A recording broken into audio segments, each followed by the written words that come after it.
여보세요. 반갑습니다. 여러분 좋아요와 구독 누르세요. 그러면 복 받고 성공할 거예요. Right now. 내 전화번호가 인터넷에 다 나와 있지. 하루에 전체 오는 전화가 하루에 한 5,000통 오는데 받는 거는 다 못 받죠. 1초 단위로 전화가 와요. 네, 허경 대표님. 여보세요. 허경 대표님. 네. 예, 대표님, 저 진짜 궁금한 게 있어서 그런데 저 인터뷰 한 10분만 해주시면 안 될까요? 말해. 감사합니다, 허경 대표님. 대표님, 예. 지금 이 미국의 연준이 있잖아요. 예. 3월 24일 무제한 양적 완화를 발표했잖아요. 그럼 이 연준이 그렇게 할 거라고 내가 이야기하잖아. 예. 근데 그래서 연준이요. 그래서 이 시중에 자금을 공급하기 위한 목적으로 이 지금까지 이 미국 은행들이 가지고 있는 국채랑 MBS 채권 있잖아요. 이거를 지금까지 2조 3천억 달러까지 사들였거든요. 그래서 2조 3천억 달러 어치의 자금을 이 미국의 은행들에게 공급을 해왔어요. 근데 여기서 뜻밖의 문제가 발생하는데 이 미국의 은행들이 이 연준에게 받은 자금을 이 개인과 기업들에게 대출을 해주고 있지 않은 상황이에요. 그러니까 이 미국의 시중은행들이 있잖아요. 이 연준에게 받은 2조 3천억 달러 중에서 이 1조 6천억 달러는 그냥 자기들이 가지고 있어요. 지급준비금이라는 명목으로. 그래서 결국에 시중에 풀린 자금은 2조 3천억 달러 중에 지금까지 총 7천억 달러밖에 되지가 않는 상황이거든요. 예, 허경 대표님, 이렇게 왜 지금 미국의 은행들이 왜 시중에 자금을 공급하지 않고 왜 본인들이 이걸 쌓아두고 있는 건지. 그거는 연준이 그렇게 만들어 놓은 거예요. 왜냐하면 미국이 제로금리를 연준이 지시했거든. 그러면 제로금리에서 이 돈이 많이 나가면 은행이 계약을 할 때 변동금리로 안 하고 고정금리로 대출을 할 때 피해가 크단 말이에요. 그러니까 이제 연준이 다시 제로금리를 수정할 가능성이 있다고 보는 거지, 은행에서는. 무슨 이제 이자를 연준이 어떤 결정을 내려서 이자가 올라갈 때는 그때 대출 계약을 하면은 이자가 들어오잖아. 그러니까 유보한 금액이 3분의 2 정도는 남겨놔야지. 그래서 변동금리를 생각하고 있는 거야. 변동금리 인상이 올 수 있다고 내다본 거죠, 은행 전문가. 걔들이 그런 걸 모르고 그냥 돈을 자금을 갖다 놓고 있겠어요. 어차피 제로금리니까 연준에서는 그냥 준 거니까 그 제로금리니까 가지고 있어도 피해는 없는데 가능하면 고정금리를 안 하겠다 이거지. 변동금리가 새로 발생할 때를 기다리고 있는 거야. 방출하긴 하는데 슬로우로 하는 거예요. 슬로우로. 하기에서 뭐라고 자금 방출하고 있습니다. 그렇게 하면서 슬로우로 방출하는. 이게 하나의 지연 작전이에요. 이해가죠? 예. 그러니까 지금 금리도 너무 낮고 그러니까 지금 빌려줘봤자 제로금리야. 지금 거의 제로금리니까 지금 방출을 왕창 하면 그건 바보. 은행이 바보지. 예. 또 대표님, 그래서 이 미국의 연준이요. 현재 이러한 무제한 양적 완화를 실시하고 있는데 이거랑은 별도로 또 2조 3천억 달러의 유동성을 공급하는 어떤 경기부양책을 또 발표를 했거든요. 그거는 국민 한 사람당 얼마씩, 국민 1인당 얼마씩 뭐 이렇게 주는. 대표님, 그거는요. 허경 대표님이 지금 말씀하시는 건 이 트럼프 행정부에서 실시하는 거예요. 그렇지, 트럼프. 그러니까 제가 말씀드리는 거는 이 연준에서 실시하는 2조 3천억 달러의 이 경기부양책을 말씀드리는 건데요. 그러니까 근데 오늘 되게 놀랄만한 기사가 하나 밝혀졌어요. 그러니까 미국의 연준에서 2조 3천억 달러의 유동성 투입을 발표를 했거든요. 근데 4월부터 지금까지 연준이 2조 3천억 달러를 발표했는데 그 중에서 지금까지 투입된 유동성이 고작 6.2%밖에 안 된다고 하거든요. 그러니까 지금까지 고작 1,430억 달러만 대출을 해준 상황인 거예요. 그렇지.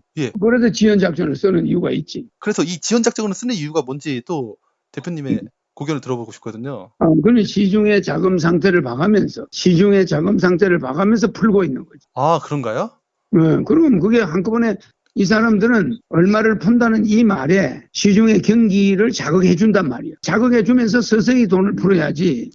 그 얼마를 풀겠다고 자극을 준 그 자체만도 효과가 있어. 낙수 효과가 있다니까. 효과를 봐가면서 서서히 돈이 사람들이 나도 하면 뭐 일을 좀 생산을 더 해볼까. 뭐 이런 식으로 서서히 나타난다 이 말이야. 대표님 말대로 3월 24일 날 연준이 무제한 양적 완화를 발표하고 나서 그날 갑자기 증시가 폭등했거든요. 폭등하는 거지. 그걸 노리는 거지. 그래서 먼저 연준이 심리적인 전략을 써요. 얼마를 우리가 2조 4천억 달러를 풀겠다. 그러면 이제 시중 정권가에서 뉴욕 정권가나 이런 데서 기업가들이 움직인단 말이에요. 그러면 그 움직임 따라서 자금을 서서히 풀겠다는 그거는 그 말만으로도 낙수 효과가 커요. 트리클업이 돼. 그러면 그 트리클업과 나중에 모든 전체적인 기업의 흐름을 봐가면서 예. 서서히 풀어도 되는 돈을 아, 갑자기 일반적으로 확 풀지 않아요. 입으로 우리가 2조 얼마를 풀겠다 그러면 뉴욕 정권가가 벌써 달라지고 그다음 기업들이 달라진단 말입니다. 그걸 노리는 거죠. 그러면서 그렇군요. 자기들이 또 단계적으로 이제 그걸 풀어나갈 거예요. 그래서 하나의 경기 부양책이라는 건 예. 말로도 경기를 살릴 수 있어요. 말만으로도. 예, 말로만 허세 부리는 거네요. 말로만 허세버리고 우리가 예. 중국하고 계약을 할 때, 예. 우리는 너한테 우리의 무슨 복지 자금을 너한테 2조 정도 원조를 줄 거야. 열어놓고 안 주고 서서히 약을 올리는 거야. 아, 네네. 우리는 그걸 바라보고 중국에 열심히 그냥 사대를 하는 거야, 그냥. 그런 게 있어요. 아프리카에 가보면 중국이, 야, 너가 대통령 불러놓고 너가 얼마 우리가 앞으로 원조 해주마. 당신하고 약속했는데 절대 안 해줘. 말만 가지고도 수주를 막 하는 거야, 아프리카에. 뭐 중요한 공사 막 받아와가지고. 예. 계산해가지고, 그 다음에 원조를 주는 거야. 수주 안 주면 슬로우야. 네. 안 주. 그러니까 이거는 전략이에요. 어느로서도 원조를 좌지우지 그 나라 경제를 큰 나라는 말 한마디로 좌지우지할 수 있고 수주하는데 유리하게 고지를 점령을 이걸 이행 안 하면서. 알겠죠? 예, 허경 대표는 이해가 됐습니다. 그게 아니에요. 외교적 수단에 동원되는 거예요. 그래서 이 경기라는 건 예. 글자 그대로 날씨야, 날씨. 이렇게 뭐 구름이 어디로 가고 이게 아니야. 기분에 따라서 경기가 올라갔다 내렸다는 거지. 아, 뭐 네. 대부분 돈이 뭐 갑자기 없어지고 뭐 있고 이게 아니야. 국민들이 기분이 저하됐다가 예. 올라갔다가 이거 되는 것처럼 일기예보와 비슷하단 말이야. 그래서 이걸 경기라고 그래. 경기부양책이라는 건 그 자체가 날씨의 흐름과 비슷해요. 그래서 네네. 신명이 나면은 경기가 올라가고 신명이 잠깐 앉으면 경기가 내려가고 그거를 좌지우지하는 것이 연준 한국의 예. 한국은행이나 우리 금통위 이런 데들이 그런 걸 부양책을 조정하는 거야. 통화돼서 금통위에 전화 한 통 하면 금통위가 한국은행에 압박을 하고 한국은행이 시중은행을 압박하고 뭐 순차순차차 진행돼 돌아가는 이 금융 시스템은 예. 하나의 날씨 예보와 비슷해. 괜히 내일이 토요일인데 비가 온다 이렇게 허위로 이야기해버리면 방송국에서 예. 놀러 오는 사람이 없어. 경기가 확 죽어버려. 그렇지 않은데 내일 비가 오는데 내일 날씨가 맑다 이래버리면 그냥 경기가 올라가는 거예요. 그 일기예보가 틀렸네 이러지만 국가에서는 경기 부양을 하기 위해서 날씨를 약간 조작한 거예요.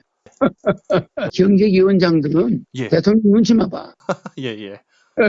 대표님. 그래요? 저는 그래서 마지막으로 그래서 이 페드와 미국의 시중은행들은 유대인들이 꽉 잡고 있잖아요.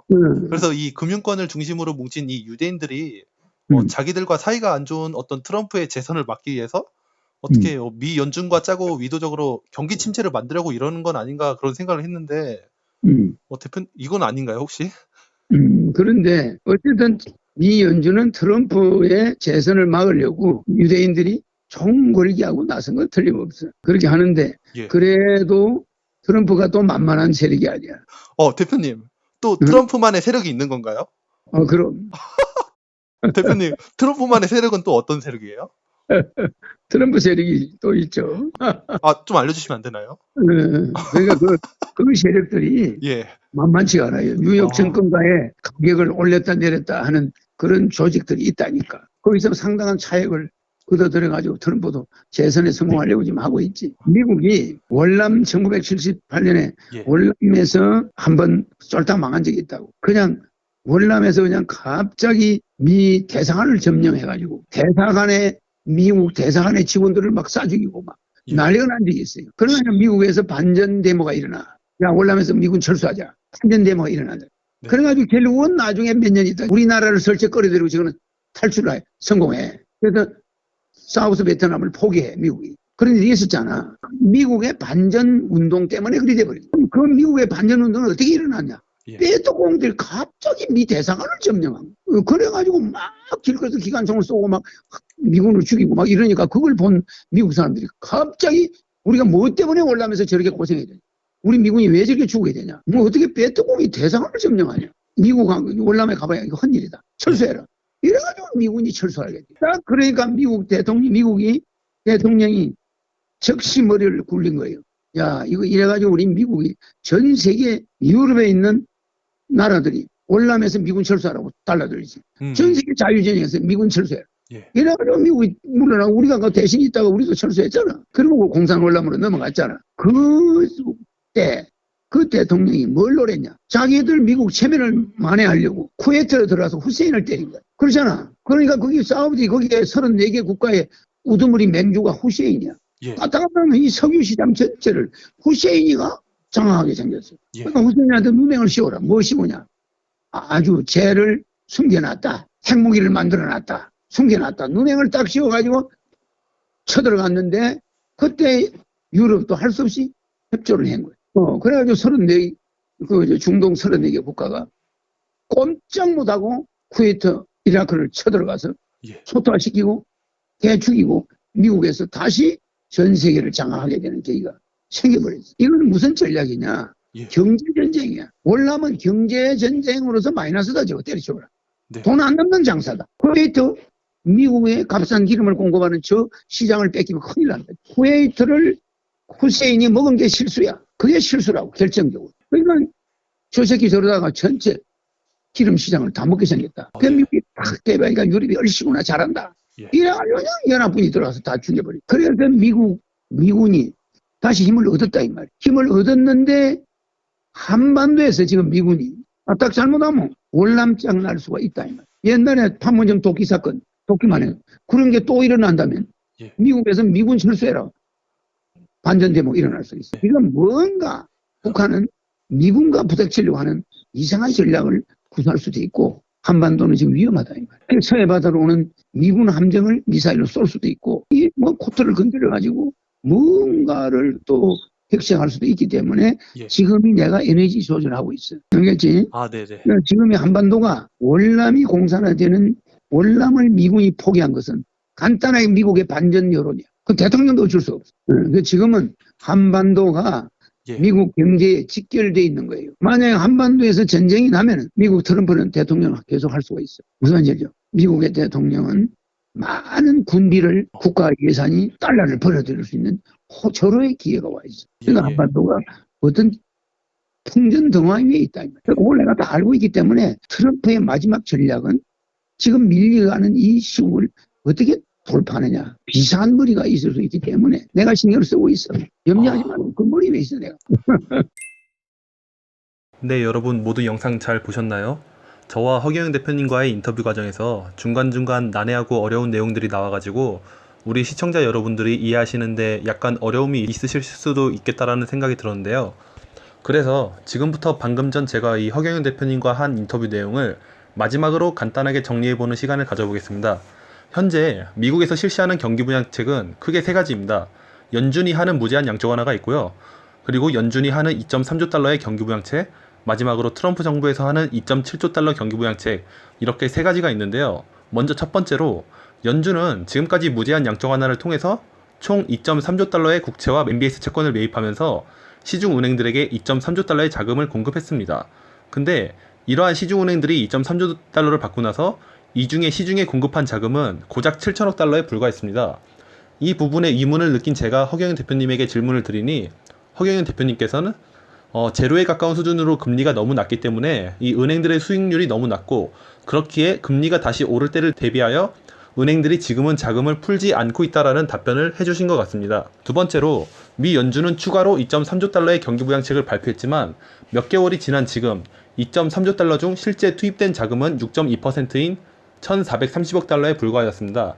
이 부분에 또 의문을 가진 제가 허경영 대표님에게 질문을 드리니 이 시중의 경기부양은 말만으로도 자극시킬 수 있고 그로 인한 효과를 볼 수 있다고 얘기를 해주시면서 앞으로 전체적인 기업의 흐름이나 시중의 자금 상태를 봐가면서 이 풀지 말지를 연준이 결정할 예정이라는 답변을 해주신 것 같네요. 세 번째로는 이 유대인들은 현재 미국의 연준과 이 은행들을 지배하고 있는 상황입니다. 그리고 이러한 유대인들은 트럼프 대통령과 사이가 좋지가 않죠. 그래서 이러한 유대인들이 트럼프 대통령의 재선을 막기 위해서 의도적으로 경기 침체를 만들기 위한 목적으로 자금을 풀지 않는 게 아닐까요? 라는 그런 질문도 드렸는데요. 이 금융권에서 어떻게든 이 트럼프의 재선을 막기 위해서 그러한 움직임을 보이긴 하겠지만 이에 대항해서 트럼프를 도와주는 배후의 세력이 또 있다라는 그러한 답변을 해주셨습니다. 그리고 마지막으로 그래도 끝까지 이 연준과 시중은행에서 이 트럼프 대통령의 재선을 막기 위해서 경제를 망치려는 움직임을 보인다면 어쩔 수 없이 트럼프 대통령은 최후의 수단으로 이 한반도에 어떤 전쟁 분위기를 만들게 되고 그래서 이 한반도에 생기는 전쟁 특수로 인해서 벌어들이는 어떤 달러의 효과로 자국 경제를 살리려는 그러한 대책을 쓸 수도 있지만, 허경 대표님께서는 그런 비극적 일이 발생하지 않도록 현재 영적인 에너지를 보내시면서 컨트롤 중인 상황이라고 하신 것 같은데요. 하여튼 네, 여러분들 어느 정도 이해가 되셨나요? 예, 지금까지 영상 봐주셔서 감사드리고 좋아요와 구독 부탁드리겠습니다. 네, 감사합니다. 이제 경제만 봐 당파 싸움 그만 아예 국회를 해산해버릴 거야 나라 망친 놈들